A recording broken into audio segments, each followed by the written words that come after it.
খারাপ হয়ে গিয়েছে এই বাংলাদেশের প্রাক্তন সেনাদের। এনারা বলছেন নাকি 7 দিনের মধ্যে কলকাতা দখল করবেন। আপনাকেই বলছি মোহাম্মদ ইউনূস, আপনারা সিমেন্ট তৈরি করতে পারেন না, আপনারা বিদ্যুৎ তৈরি করতে পারেন না, আপনারা আলু তৈরি করতে পারেন না, আপনারা নাকি কলকাতা দখল করবেন। আরে পাকিস্তানের কাছ থেকে অস্ত্র পেয়েছেন ঠিক আছে, কিন্তু পাকিস্তানের কথায় ধেই ধেই করে নাচবেন না। আপনাদের দেশে মিনিমাম পর্যন্ত খাবার নেই, এতগুলো মানুষ খাবে কি? আপনারা যুদ্ধের কথা বলছেন, আপনারা কলকাতা দখলের কথা বলছেন, আপনার সাহস হলো কি করে? আমরা শোনাবো গোটা বাংলার মানুষ শুনুন এই উগ্র মৌলবাদী নেতা তিনি ঠিক কি বলছেন, শুনুন। আমরা বলে দিচ্ছি 7 দিনের মধ্যে কলকাতা, আসাম, ত্রিপুরা আমরা দখল করে ফেলবো। আমরা সৈনিক, আমরা মরে যাই নাই, আমরা সৈনিক, আমরা ট্রেনিং জমা দেয় নাই। আমি লন্ডনে থাকি, আমি লন্ডন থেকে এসেছি, পাশে আমার রিপোর্ট কথা বলে। আমরা বলে দিচ্ছি, আমরা ইন্ডিয়া, আমরা মোদি, আমরা তোমাদের বলে দিচ্ছি সাবধান হয়ে যাও। আমার প্রিয় দর্শক, ভিডিওটা দেখলেন উনি কিভাবে বলছেন, 3-4টে মাইক নিয়ে উত্তেজিত ভাবে, দেখেই মনে হচ্ছে অনেকে সোশ্যাল মিডিয়ায় লিখছেন, আমি বলছি না আমার প্রিয় দর্শক, সোশ্যাল মিডিয়ায় লিখছেন ফুল পাগল। উনি বলছেন কলকাতা দখল করবেন, উনি নরেন্দ্র মোদীকে নাকি হুমকি দিচ্ছেন। আমি একটা কথা বলতে চাই, বাংলাদেশের কাছে জাহাজ ভর্তি অস্ত্র এসেছে পাকিস্তান থেকে, এটা সূত্র মারফত খবর। যদি সেই অস্ত্রের কারণে আপনি ধেই ধেই করে নাচেন, তাহলে আপনাকে মনে রাখতে হবে আপনার দেশ আলু তৈরি করতে পারে না, আপনার দেশ সিমেন্ট তৈরি করতে পারে না, আপনার দেশ বিদ্যুৎ তৈরি করতে পারে না। আপনি কলকাতা দখল করবেন? আমরা শোনানোর চেষ্টা করব দীপাঞ্জন চক্রবর্তী, প্রাক্তন এনএসজি কর্তা, প্রাক্তন ইন্টেলিজেন্স কর্তা, তিনি ঠিক কি বলছেন শুনবো।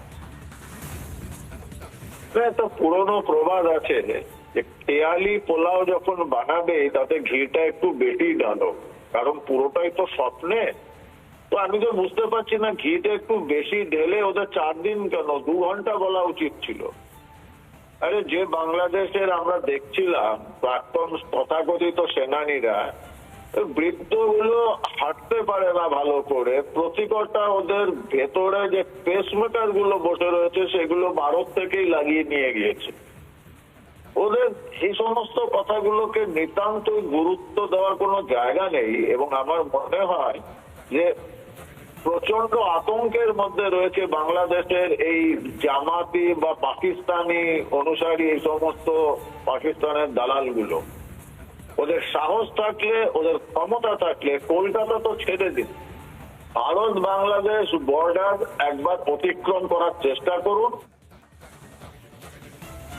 আপনাদের যদি এতই ক্ষমতা 71-এর সময় ভারতের পায়ে ধরতে এসেছিলেন কেন? আপনারা তো পাকিস্তান থেকে নিজেই মুক্তিযুদ্ধ করে মুক্তি পেতেন, আসলে তখন আপনারা ছিলেন না। যারা ছিলেন তারা জানেন বাংলাদেশের ক্ষমতা কি আর ভারতের খবরটা কি। আপনারা কলকাতা দখল করবেন? আরে আপনাদের নিজেদের জায়গাটাকে ঠিক রাখুন। চট্টগ্রামের মানুষ থেকে শুরু করে প্রত্যেকেই বলছেন যে এই বাংলাদেশ আমাদের পছন্দ নয়। আগে নিজের চরকায় তেল দিন।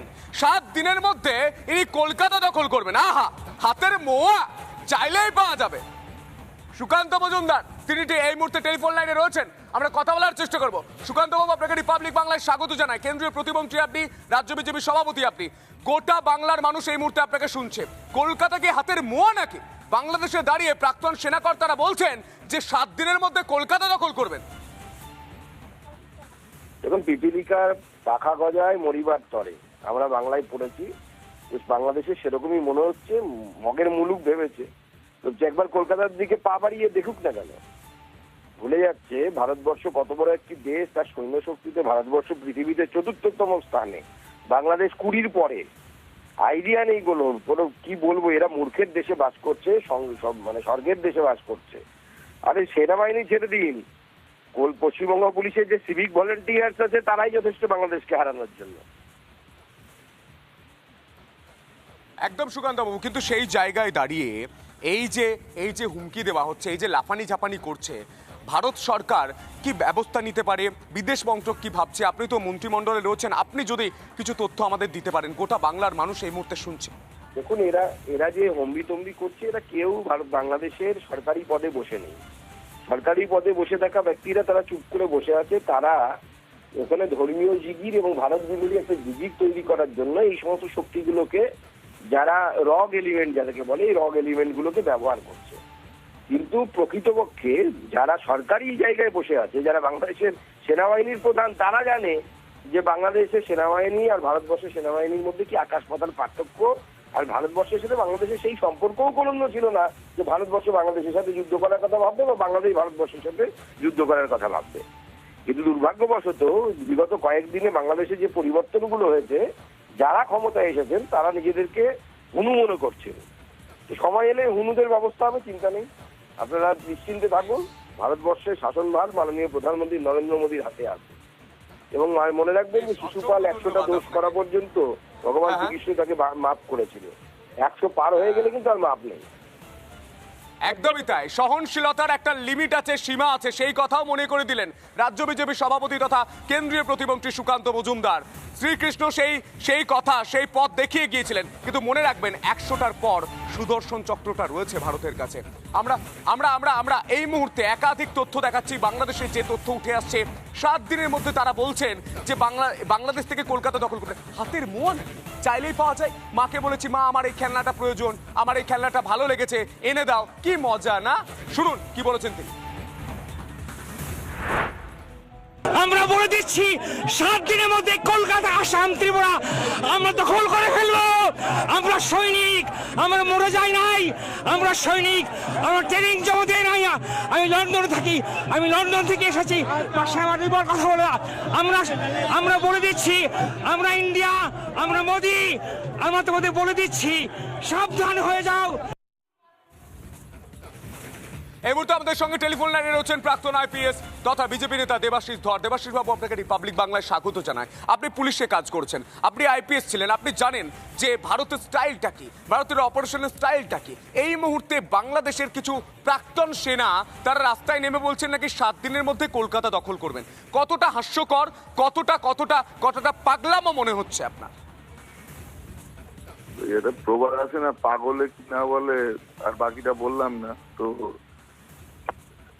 একটা জিনিস হচ্ছে যে এক পররাষ্ট্রনীতি যদি আমরা নিয়ে চিন্তা করি, এই ধরনের মন্তব্য কারো করা উচিত না, বিশেষ করে যারা সেনায় চাকরি করেছে। আর 2 নম্বর কথা হচ্ছে, এই ধরনের বক্তব্য যারা দিয়েছেন তাদের কি নিজস্ব যে ক্ষমতা, এটা নিয়ে বিশ্লেষণ করলে মানে হাসি কেন, তার থেকেও কান্নাও পাবে।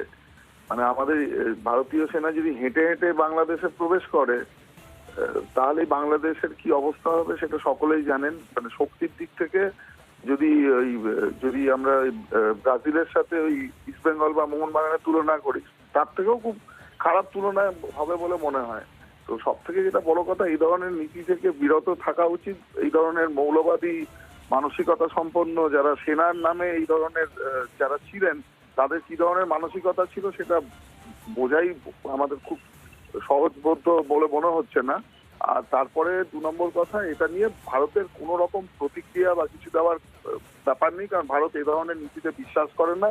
ভারত সব থেকে সহনশীল দেশ পৃথিবীতে, এবং আমাদের সরকার এই ধরনের কোন রকম ব্যাপারে প্রতিক্রিয়া দেওয়া থেকে বিরত থাকছেন বা এটাকে কোনো কর্তব্যের মধ্যেই ধরছেন না। এবং আমরা এটা নিয়ে একেবারেই চিন্তিত না। আমরা চিন্তিত আমাদের যে ভাইরা রয়েছেন এবং যাদের উপর অত্যাচার হচ্ছে, বি সংখ্যালঘু, বি এনি আদার পার্সন, যারা ভারত বন্ধু বা ভারত যারা সহজ নীতিতে বিশ্বাস করেন, আমরা তাদের পাশে দাঁড়াতে চাই এবং তাদের জন্য আমরা যথেষ্ট ব্যাকুল। একদম দেবাশিস বাবু, অসংখ্য ধন্যবাদ আপনাকে। নানা ধরনের কন্টেন্ট দেখার জন্য লাইক করুন, শেয়ার করুন আমাদের ফেসবুক পেজ, সাবস্ক্রাইব করুন আমাদের ইউটিউব চ্যানেল। পাশাপাশি অন্যান্য ব্রেকিং নিউজের জন্য অবশ্যই চোখ রাখুন রিপাবলিক বাংলায়।